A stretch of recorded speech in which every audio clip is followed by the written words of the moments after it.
Well, it's often said that disputes between neighbours can be some of the bitterest of all. In the city, Sturt Street Primary School and the Adelaide Day Centre are arguing over who gets to use a small community garden.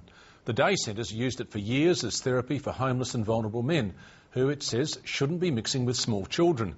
The school says small children shouldn't be fenced out of a garden that's on Education Department land. Here's Simon Royal with the story. It's a haven in a heartless world. A bit of paradise amidst the pavement. And now this little Garden of Eden is also the subject of an unholy neighbourhood dispute.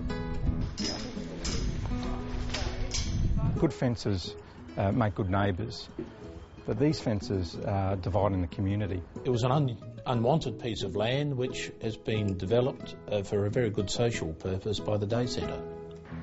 The garden is behind Sturt Street Primary School in the city. And according to School Council Chairman Benji Paolo, it's a crucial part of the kids' education. It is a place to experiment, and it's a place where they can get their hands dirty in an environment where we're saying that our kids are too sanitised.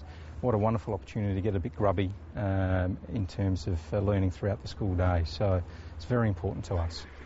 But it's also become a lesson in how things can get a bit grubby between grown-ups.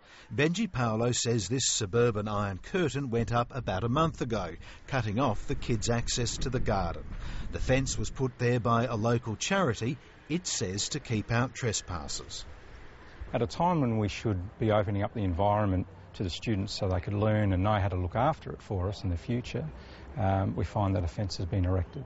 Well, they put up the fences to protect their property from trespassing by others who sought to, if you like, squat on the land or grow their own vegetables, own fruit, and interfere with the workings of that particular allotment. For months now, seeds of discord have flourished over who can access the garden and when. On one side there's the school, on the other there's the Adelaide Day Centre charity, which established the garden in the mid-80s, using the land at a time when the school was closed down. The centre works with homeless people who are suffering emotional or mental disturbances. It was established by the famous singing nun, Sister Janet Mead, in 1985. Thy kingdom come, thy will be done, on earth as it is in heaven. Despite being neighbours for years, it's not clear the charity and the school know one another. The school council says the Day Centre is part of the Sisters of Mercy. The Day Centre says it's run by an independent board and has no formal relationship with the sisters. The centre refused to speak on camera, but asked City Councillor Ralph Clark to talk about the garden. It's a form of therapy for many of the men, homeless men, who the ADC look after. This is their avenue to commune with nature, if you like. They can grow flowers, fruit and vegetables, things of this nature, which are then distributed freely to other needy households in the area. Both sides are claiming a duty of care to the people they work with. During school hours, Benji Paolo says unauthorised adults must be kept away from children, but the Day Centre can use the garden at other times. Yes, of course I'm disappointed. I would have thought that as leaders in our community and as role models for our children, that we could have resolved this much earlier than it has been. The Day Centre argues it's responsible for the land and, because of liability, health and safety reasons, can't allow public access. Ralph Clark says soil tests show that this dirt's okay for adults, but not for children. The contamination report, which was done in 2003, the most recent one, showed that there were significant levels of lead in the soil. Significant levels insofar as it would have involved young children. In the meantime, local residents or guerrilla gardeners have also been using the area, bringing things to a head. A few weeks ago, the fences were cut, and watching on was Adelaide City Council candidate Eric Nicholson.